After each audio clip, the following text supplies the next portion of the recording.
Today's topic on Critical Insights: cybersecurity expertise on boards.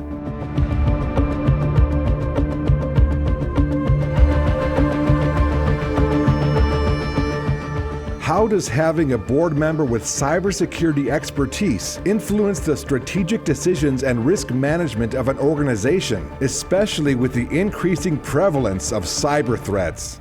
Board of directors, it's a growing trend in a lot of sectors to have somebody with a cybersecurity background, and the purpose for that is to really have that knowledge base. Board of directors are a decision-making body, right? They're presented with challenges and situations that they need to address and help guide the management and the operational management of a particular organization. So, being that cybersecurity is so prevalent in everything we do these days, it is the most important technical issue that we have to deal with. We have resilience and ongoing operations, but we do have the cybersecurity threat that is just growing, and it continues to grow. 10 years ago, 20 years ago, I was saying the same thing.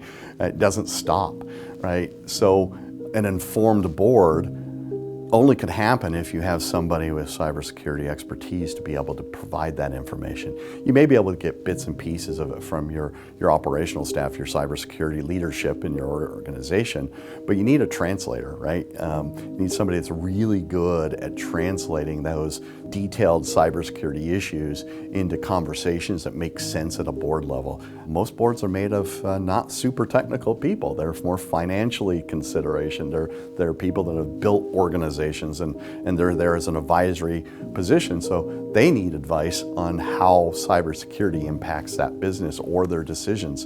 And that's why I think it's really important to have somebody with that cybersecurity knowledge to sit there to say, hey guys, I appreciate you want to build out, or you want to acquire this company, but have you thought about including in your review of your merger and acquisitions a cybersecurity component of it? I don't see that in this document. Those are the things that are really important and for a board to have, is that institutional knowledge about cybersecurity that they can share in context with what decisions they're trying to make. I can't imagine going another 5 to 10 years without having somebody that on your board for any organization of any size. It's important. What specific contributions can a board member with a strong background in cybersecurity bring to the table that differs from traditional IT or security roles within a company? Cybersecurity people tend to be more risk thoughtful. There is operational risk, so a good IT technology person or an OT technology person is going to give you those operational considerations, but the risk appetite that is associated with cybersecurity is a little different because it crosses boundaries. It's not just a technology issue, it's also a personnel issue. It's also a process decision. It's how you manage your websites, it's how you manage your onboarding of people, it's how you prevent threats from all different types of access that have to do with technology or anything that could threaten that technology. So risk appetite, that's something that they can help the board define for those that are managing cybersecurity for your organization, to be able to really know where those balances are, because it's all about trade-offs in cybersecurity. You do one that you can do, we're going to be gold plate everything and we're going to try to prevent as much as you want to, but is that the right level of security that you need in order to manage those risks?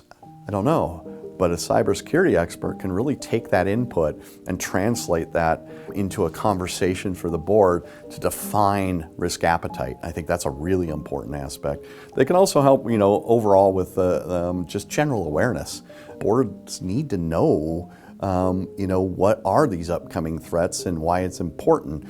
And what we've learned over many, many years, there's very few people that are good at translating from the field, from the operations, into language that executives and board members can really utilize and understand. So, you got to be looking for those diamonds in the rough to bring to the table in the boardroom in order to help you understand that thing. And then it's vice versa. It's that liaison back down into the organization where that board member can help facilitate those here's why they are not going to give you any money, or here's why board members, you should be giving them money.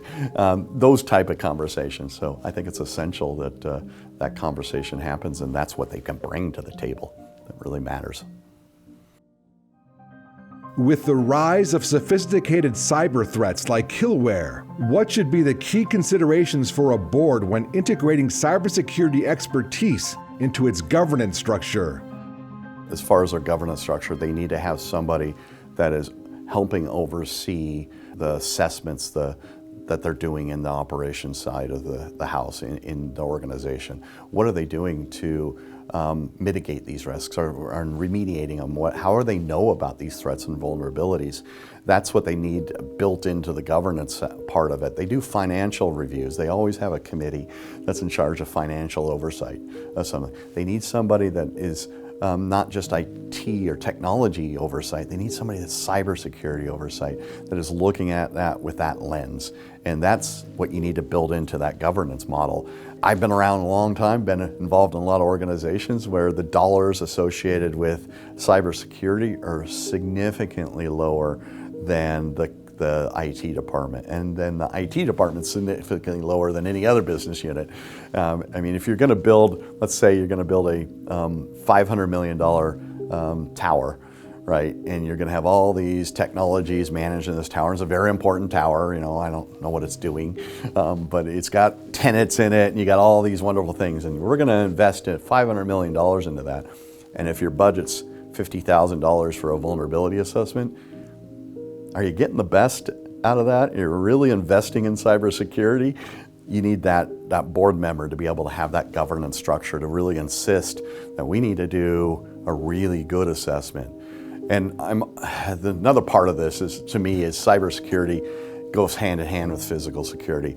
We all know the guns and guards and stuff and everything, but there's a physical security component to cybersecurity that needs to be assessed as well, and that's often not seen or dealt with. So a really strong cybersecurity person on the board participating in the overall governance as a separate group, committee, will really help focus in exactly what you need to be looking at. We're having some wonderful conversations here. We love sharing information to you through these critical insight videos, and it's not where it stops, obviously. As you're growing your programs, you're always inevitably going to have some need for some help. Here at Archer, we're here to help you. We've been doing this for over a decade. We are ready to assist you in anything related to these topics, and we look forward to talking to you in the near future. Give us a call.